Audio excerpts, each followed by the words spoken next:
바벨론에서 돌아온 유대인들은 제일 먼저 하나님께 예배드릴 성전을 다시 세우게 됩니다. 매일 이제는 하나님께 예배를 드릴 수 있게 되어서 참으로 좋았습니다. 그들이 신앙의 기초인 예배가 안정되어 가면서 삶이 안정되어 가기 시작하였습니다. 그리고 세월이 많이 흘러서 80년이 지납니다. 80년이 흐른 후에 1차로 바벨론에서 포로에서 돌아온 사람들의 지도자들이 대부분 죽고 2세대들이 이제 신앙생활을 하고 있을 때쯤 되어서 하나님께서 에스라라는 제사장을 리더로 세우시고 수천 명이 에스라의 지도를 따라 바벨론 포로에서 다시 예루살렘으로 돌아오게 됩니다. 그게 두 번째 귀환입니다. 에스라가 돌아와 보니 문제가 생겼습니다. 하나님께서 에스라를 왜 바벨론의 포로에 있던 사람들을 데리고 다시 오게 했느냐? 그 제사장이요 비서관이었던 탁월한 능력이 있는 에스라를 예루살렘으로 다시 두 번째 돌아오게 한 이유가 바로 여기에 있습니다. 지금 예루살렘 시 안에는 신앙적인 심각한 위기가 있기 때문입니다. 이 위기를 해결하기 위해서 하나님은 에스라를 보내신 것입니다. 그래서 오늘 본문 9장, 본문 앞에 9장 1절 2절을 읽어보면은 오늘 설교가 9장과 10장 내용 전체를 아우러서 설교할 텐데 9장 1절 2절 읽어보면 이런 문제를 제기하고 있어요. 이 일 후에 방백들이 내게 나와 이르되 이스라엘 백성과 제사장들과 레위 사람들이 이 땅 백성들에게서 떠나지 아니하고 가나안 사람들과 헷 사람들과 브리스 사람들과 여부스 사람들과 암몬 사람들과 모압 사람들과 애굽 사람들과 아모리 사람들의 가증한 일을 행하여 그들의 딸을 맞이하여 아내와 며느리로 삼아 거룩한 자손이 그 지방 사람들과 서로 섞이게 하는데 방백들과 고관들이 이 죄에 더욱 으뜸이 되었다 하는지라. 1차 포로에서 돌아와서 80년이 세월을 흐른 후에 새로운 성전을 세우고 기뻐하고 신앙생활을 하다가 세월이 많이 흐르니까 1세대들이 죽고 그 2세대들의 신앙의 위기가 왔다는 거죠. 여러분, 이건 참 어려운 문제입니다. 부모님의 신앙이 자녀에게 계승되는 것은 절대로 쉽지가 않습니다. 왜냐하면 지금 자녀들이 살아가는 세상은 첨단 과학의 시대에 너무나 즐길 것도 많고 경쟁이 심해서 하나님을 믿는다는 것을 유지하는 것조차도 힘든 시대가 되어버리기 때문에 부모가 믿은 하나님을 자식이 이어서 대를 이어 그 믿음을 지켜나간다는 것은 정말로 어려운 시대가 되어버렸어요. 그것이 오늘날뿐 아니라 지금부터 2400년 전에도 이스라엘 백성들, 그 거룩한 하나님의 백성들도 동일하게 아버지 어머니의 신앙이 자식에게 계승되지 못하고 신앙의 단절이 일어나게 되었다는 것입니다. 유대인들이 외국 여자와 결혼하면서부터 문제가 생긴 거예요. 그들이 섬기고는 우상을 시집 오면서 결혼하면서 갖고 온 거예요. 그래서 집에서 우상을 섬긴 거예요. 그러니까 자식도 일요일 되면 교회 가서 예배 드리고 월요일부터 토요일까지는 우상에게 절하고 양다리를 치는 신앙 생활을 하게 된 것이죠. 믿음의 변질이 온 거예요. 오늘날 우리가 살아가는 세상에서 우상 숭배라는 것은 하나님을 믿지 못하게 방해하는 모든 것을 가리킵니다. 하나님께 예배하지 못하도록 방해하는 사회 시스템과 사람들의 사고방식과 가치관이 우리로 하여금 우상 숭배하도록 만들어가고 있는 거예요. 이런 것들과 타협하지 말아야 하는데 왜냐하면 우리는 하나님의 자녀이니까. 하나님의 자녀는 세상 사람들과 다르게 살아야 합니다. 그 다른 것이 참 많습니다. 그것을 통칭하여서 우리는 문화라는 용어를 쓸 수 있어요. 하나님의 자녀들은 그리스도인은 문화가 다르다. 하나님을 예배하는 문화. 가정마다 문화가 있습니다. 전통이 있고 가풍이 있습니다. 그리스도인의 가정에만 있는 문화가 있습니다. 기쁜 일이 있으면 그리스도인들은 먼저 하나님께 감사하고 찬송부터 먼저 합니다. 힘든 일이 갑자기 닥치면 그리스도인은 먼저 가족이 함께 하나님께 기도합니다. 무슨 일을 시작하기 전에 그리스도인들은 먼저 모여서 기도부터 하고 일을 시작합니다. 그리스도인 가정은 기도 위에 세워진 가정입니다. 그리스도인 가정은 이렇게 하나님을 가장 중요하게 생각합니다. 어떻게 하면 하나님을 잘 믿을 수 있을까? 여기에 최대의 관심을 가지고 살아가는 것이 그리스도인 가정입니다. 그래서 그리스도인의 가정은 매주일 가정 예배를 드립니다. 우리 가정을 하나님의 가정으로, 믿음의 가정으로 세워가는 가장 중요한 기초는 가정 예배입니다. 거룩한 가정의 기초인 가정 예배, 이 가정 예배가 성도들의 가정을 든든히 세워줍니다. 오늘 성도들의 삶이 힘든 것은, 오늘날 그리스도인의 가정에 위기가 찾아온 것은, 부모와 자녀 세대 간의 단절이 온 것은 바로 우리 거룩한 믿음의 가정의 기초인 예배가 무너졌기 때문입니다. 예배는 주일날 교회에 와서만 드리고 집에 가면은 예배가 없어요. 가정이 무너진 거예요. 기초가 무너진 거예요. 신앙의 기초가 무너진 거예요. 그래서 단절이 온 거예요. 부모와 자식 간의 소통이 안 되고요. 부부 간의 대화가 되지 않고요. 말 못할 아픔과 갈등이 가정마다 다 있어요. 예배가 무너졌기 때문입니다. 이것이 오늘 이스라엘 성경 에스라서에 있는 2400년 전, 지금부터 2400년 전 이스라엘 백성들의 가정에서 일어난 위기인 것이죠. 에스라는 이런 동포들이 우상 숭배의 소식을 듣고는 너무너무 슬펐습니다. 분노가 일어났습니다. 어떻게 이럴 수 있느냐? 우리 조상들이 우상 숭배하여서 바벨론에게 망하였는데, 그래서 바벨론의 포로로 잡혀가서 70년 동안 고통당하다가 하나님의 은혜로 이제 돌아와서 하나님께 회개하고 새롭게 성전을 세우고 믿음 생활을 잘하고 있다고 들었는데, 아니 돌아와 보니 엉망진창이 되어 있는 거죠. 가정마다 예배가 사라져버린 것이죠. 어떻게 조상들의 부끄러운 역사를 반복할 수 있느냐는 거지. 그렇게 나라가 망한 고통을 겪어봤으면서도 역사를 모르고 지난날의 부끄러운 삶을 다시 반복하면서 후대가 살아갈 수 있느냐는 거지. 그래서 에스라는 울면서 성전 앞에 있는 번제단 앞에서 맨바닥에서 꿇어 앉아서 울면서 통곡하면서 하나님께 기도했는데, 저녁 예배 드릴 때까지 종일 하나님께 엎드려 통곡하며 기도했습니다. 그래서 오늘 10장은 그 기도한 이후의 이야기, 9장 전체는 기도의 내용이고 10장은 이렇게 시작합니다. 에스라가 하나님의 성전 앞에 엎드려 울며 기도하여 죄를 자복할 때에 많은 백성이 그에게 통곡하며 이스라엘 중에서 백성의 남녀와 어린아이의 큰 무리가 그 앞에 모인지라.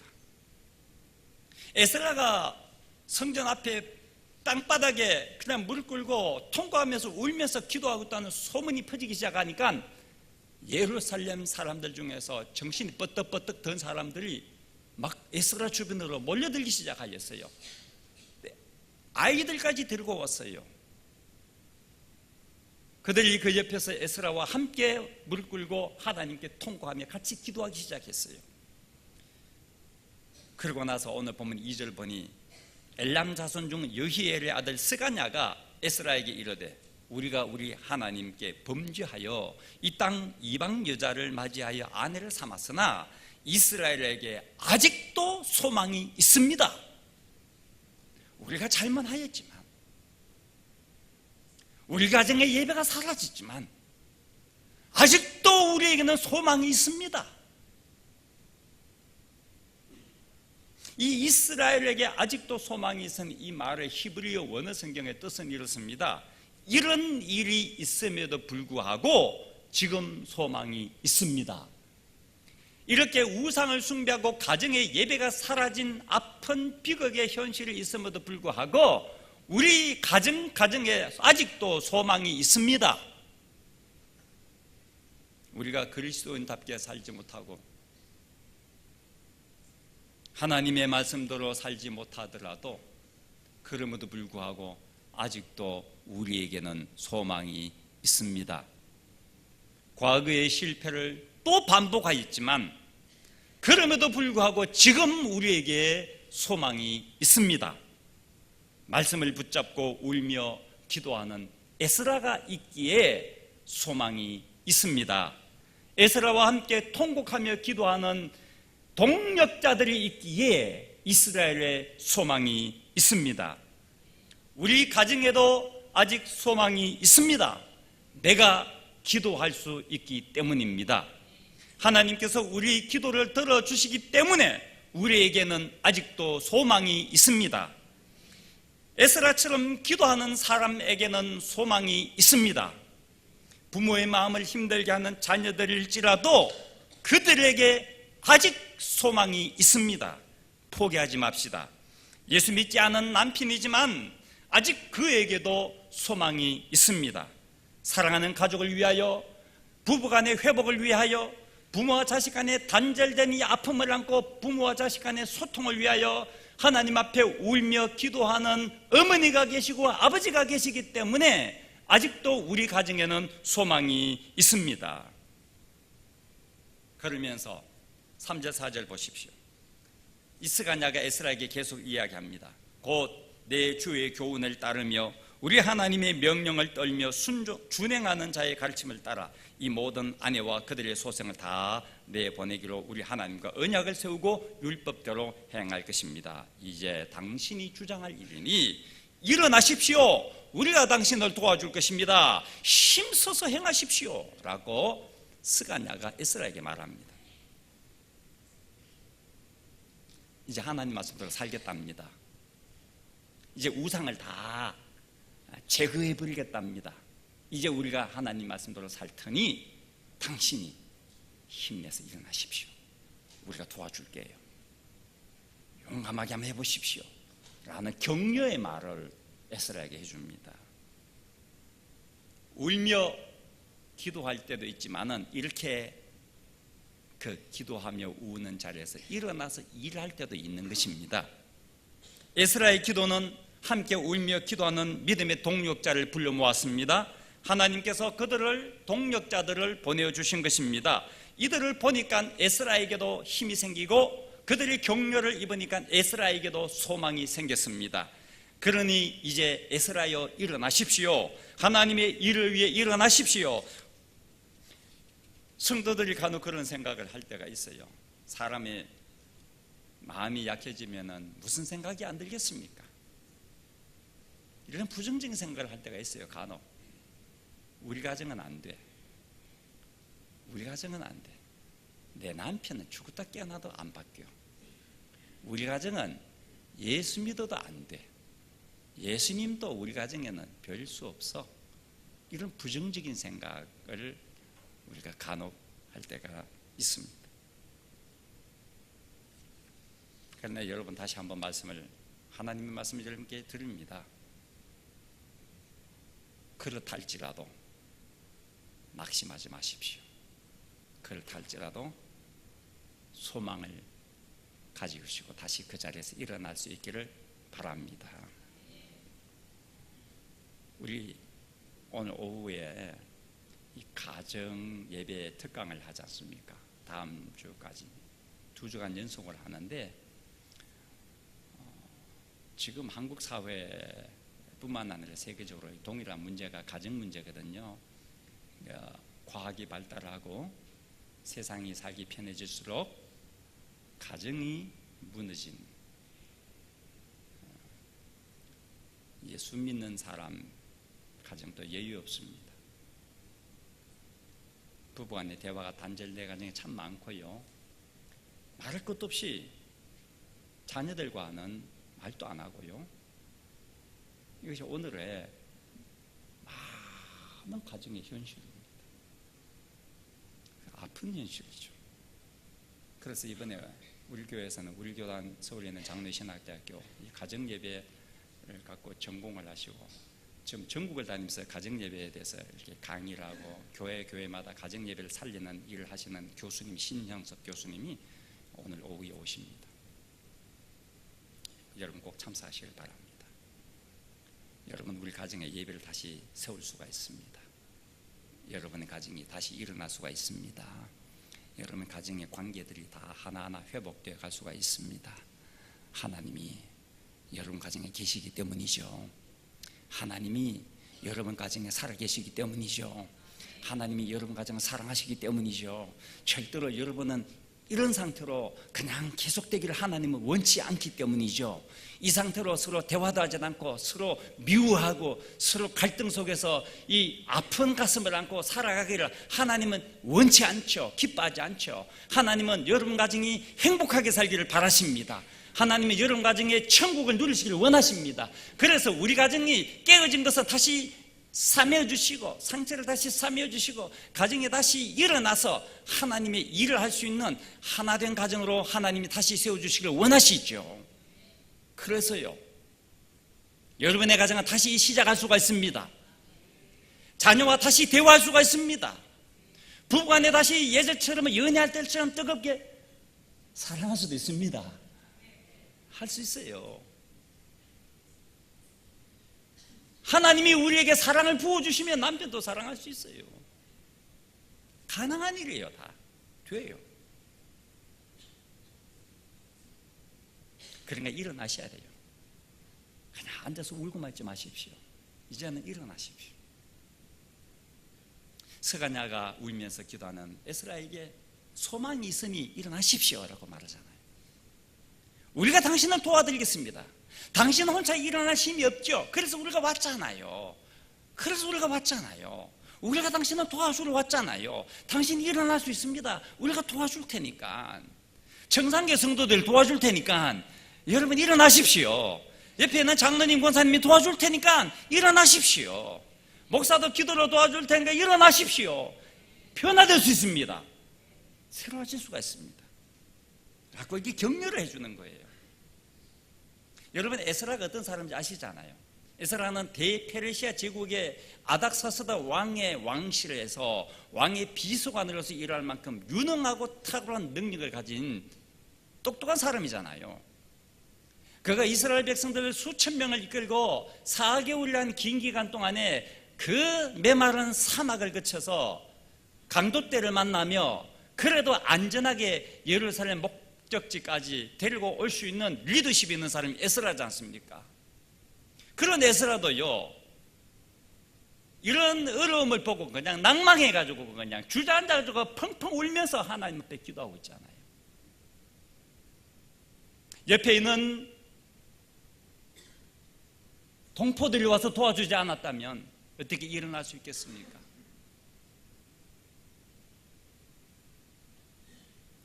혼자서 아무리 용기가 있어도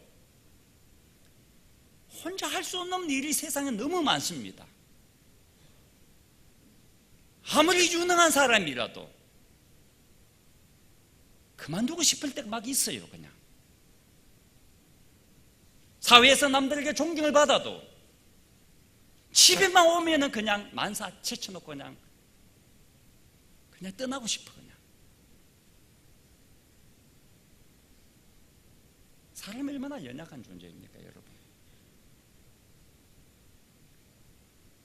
에스라도요 혼자 감당 안 돼요. 이게 지금 한 사람 두 사람이 말이지.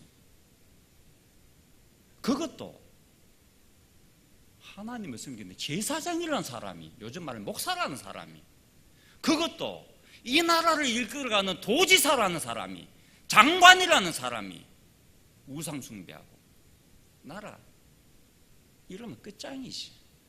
무슨 소망이 있어? 지도자들부터 썩었는데 무슨 소망이 있어? 그래서 낭망할 수밖에 없잖아요. 그런데 하나님께서 사람들 보내주셨어요. 혼자 있는 게 힘드니까 옆에서 부축해 주라고, 일어서도록 도와주라고. 지쳐있는 에스라를 도와줄 사람들을 하나님이 보내주셨어요. 일어나십시오. 우리가 도와드릴게요. 용감하게 담대하게 하십시오. 우리가 도와드릴게요. 우리가 도와드릴게요. 통곡하며 기도하는 이 동력자들의 격려에 힘입어서 에스라는 일어났습니다. 10장의 내용은 그런 거예요.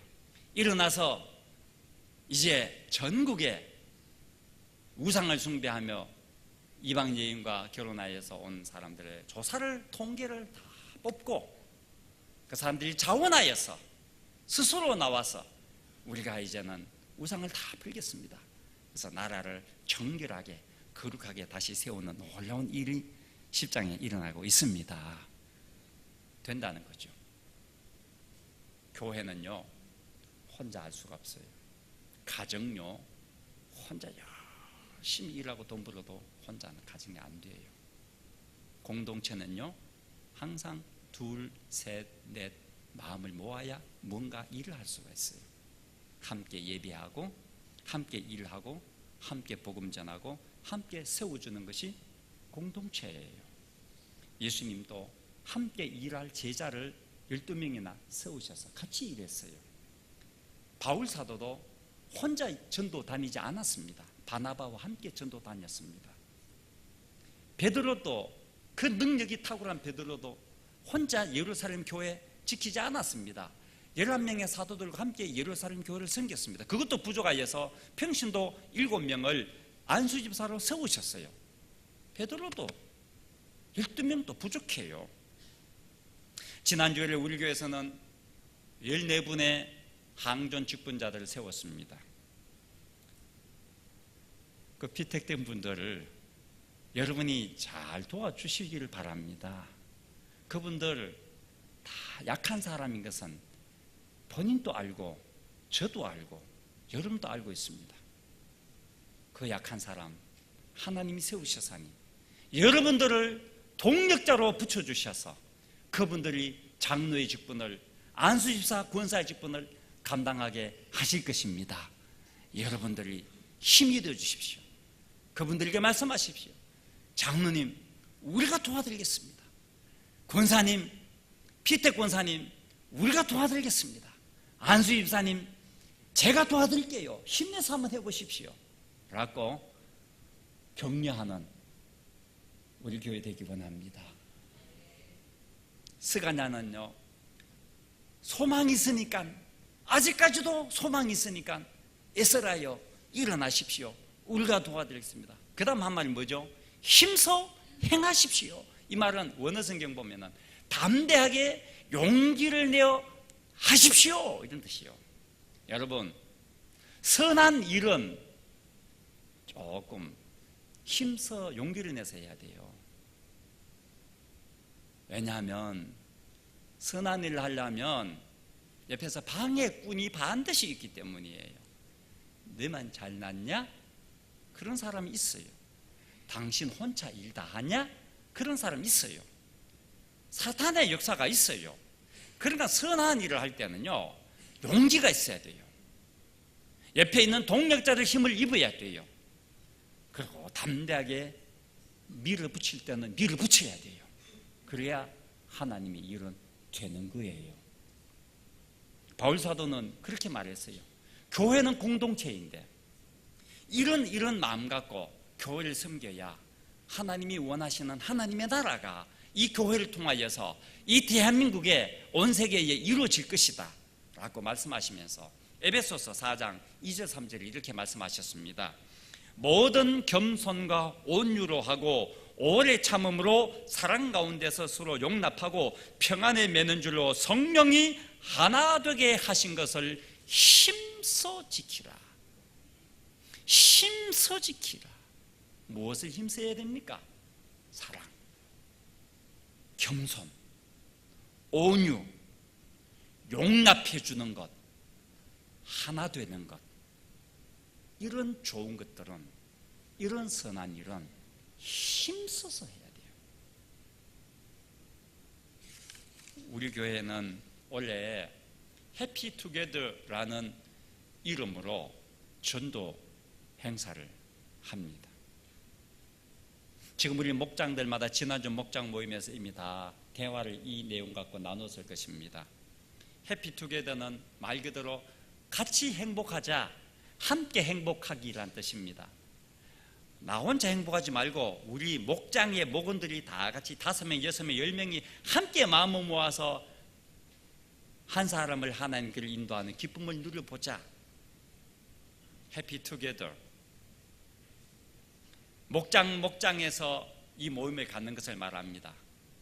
전에는 우리 교회 전체적으로 전도 행사를 여기에 모았는데 이제는 원래는 방향을 바꾸어서 목장이 목원들이 1명씩 2명씩 자기들 가정에서 모이는 목장 모임에 초청을 해서 밥을 같이 먹고 편하게 대화를 나누고 노래도 부르고 게임도 하고 친구가 되어주는 것입니다. 이것을 5월달, 6월달, 7월달 동안에 한 3번 정도 목장에서 하는 것입니다. 밥 먹자고 모이는 거죠. 그냥 외로우니까 나 너하고 친구 되고 싶다라고 밥 같이 먹자는 거지. 한 3번 정도 모여서 친구가 되어주고, 그리고 그들의 마음이 열려서 이 외로운 시대에 대한민국 통계조사해 보니 대한민국 국민들 2명 중에 1명은 자살을 하겠다고 생각해 본 적이 있다는 이 비극적인 대한민국 젊은이들에게, 어르신들에게, 삶이 행복하지 않은 그들에게, 외로운 그들에게 친구가 되어주고, 그래서 8월달 어느 토요일날 교회 5층에 데코레이션을 하고 5층에 만찬을 열고 그들을 한꺼번에 다 교회 5층의 식탁의 자리에 초대하여서 밥을 같이 먹고 노래를 하고 게임을 하고 즐기며 하나님의 말씀을 제가 전하고 다음 주일날 그들이 하나님께로 이 예배 자리로 나오도록 인도하는 이 과정이 해피투게더라는 행사입니다. 같이 행복합시다. 나 혼자 행복하지 말고 옆에 있는 친구도 같이 데려와서 같이 행복합시다. 같이. 전도 혼자 하는 게 아닙니다.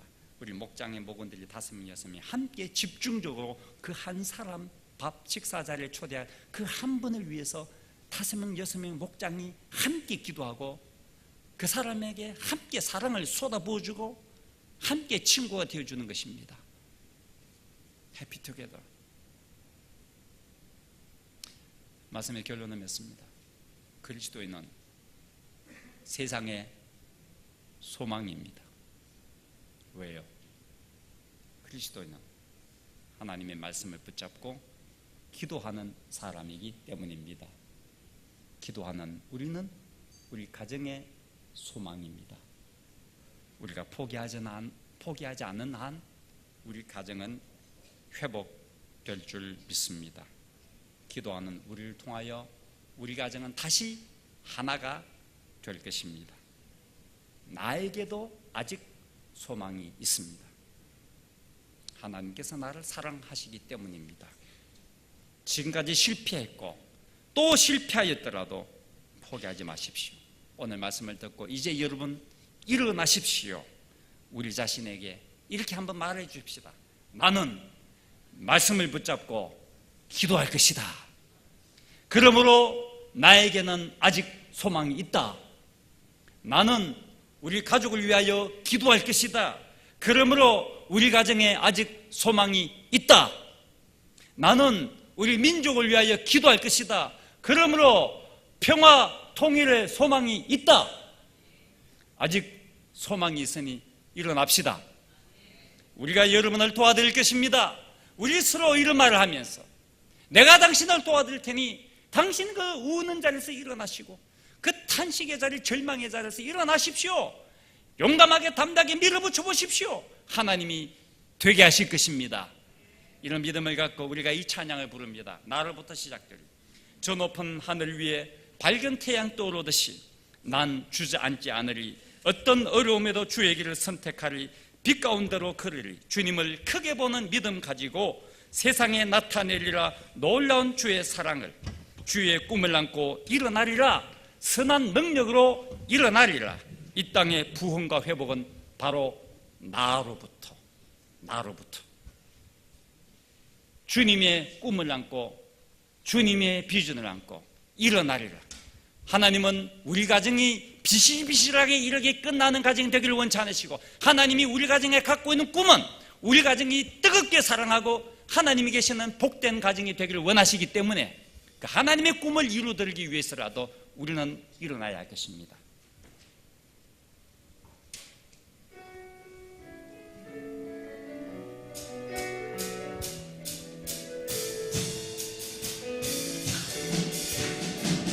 저 높은 하늘 위로 밝은 태양 떠오르듯이 난 주저하지 않으리. 어떤 어려움에도 주의 길을 선택하리. 빛 가운데로 걸으리. 빛 가운데로 걸으리. 주님을 크게 보는 믿음 가지고 주님을 크게 보는 믿음 가지고 세상에 나타내리라. 세상에 나타내리라. 놀라운 주의 사랑을, 놀라운 주의 사랑을 주의 꿈을 안고 일어나리라. 주의 꿈을 안고 일어나리라. 선한 능력으로 일어나리라. 이 땅의 부흥과 회복은 바로 나로부터 시작되리. 주의 꿈을 안고 일어나리라. 선한 능력으로 일어나리라. 이 땅의 부흥과 회복은 바로 다시 한 나로부터 번 더 시작되리. 저 높은 하늘 위로, 저 높은 하늘 위로 밝은 태양 떠오르듯이 나는 주저앉지 않을 것입니다. 난 주저하지 않으리. 어떤 어려움에도 어떤 어려움에도 주의 길을 선택하리. 주의 길을 선택하리. 빛 가운데로 걸으리. 빛 가운데로 걸으리. 주님을 크게 보는 믿음 가지고 주님을 크게 보는 믿음 가지고 세상에 나타내리라. 세상에 나타내리라. 놀라운 주의 사랑을 주의 꿈을 안고 주의 꿈을 안고 일어나리라. 선한 능력으로 일어나리라. 이 땅의 부흥과 회복은 바로 나로부터 시작되리. 주의 꿈을 안고 일어나리라. 선한 능력으로 일어나리라. 이 땅의 부흥과 회복은 바로 한 번 더 나로부터 주의 꿈을 안고 시작되리. 주의 꿈을 안고 주의 꿈을 안고 일어나리라. 선한 능력으로 일어나리라. 이 땅의 부흥과 회복은 바로 나로부터 시작되리. 이 땅의 부흥과 회복은 바로 나로부터 시작되리. 아멘. 우리가 살 길은 나에게 있습니다. 내 남편이 아니고 내 아내가 아니고 내가 살면 남편도 삽니다. 내가 살면 자식도 삽니다. 모든 것은 나로부터. 오늘 이 시간에 우리가 하나님 앞에 기도할 때에 하나님, 주저앉은 자리에서 일어나기 원합니다. 포기했던 그거 다시 시작하기 원합니다. 하나님이 나를 도우시고 기도할 때에 하나님이 우리 가정을 다시 회복시켜 줄 믿습니다. 우리 교회 부흥도 하나님이 역사할 줄 믿습니다. 내가 기도하기 때문에 우리 가정은 하나님 나라가 될 것입니다. 내가 기도하기 때문에 교회는 부흥할 줄 믿습니다. 내가 기도하기 때문에 내가 있는 공동체가 어디든지 행복하게 될 줄 믿습니다. 이런 믿음으로 우리 함께 기도하기를 원합니다. 기도하겠습니다. 하나님 아버지, 하나님 아버지, 내가 일어나기 원합니다. 내가 이 가정을 이렇게 세우기를 원합니다. 내가 우리 가정을 세우는 가정의 예배를 회복하는 주님을 원합니다. 내가 하나님 앞에 드리기를 원합니다. 내가 하나님 앞에 내가 하나님 앞에 저들을 원합니다. 하나님 나를 뜻이요 우리 가정이 단단히 세워지는 주에게 있으면 있습니다. 다시 일어나게 해주시옵소서. 다시 일어나게 해주시옵소서. 우리 교회가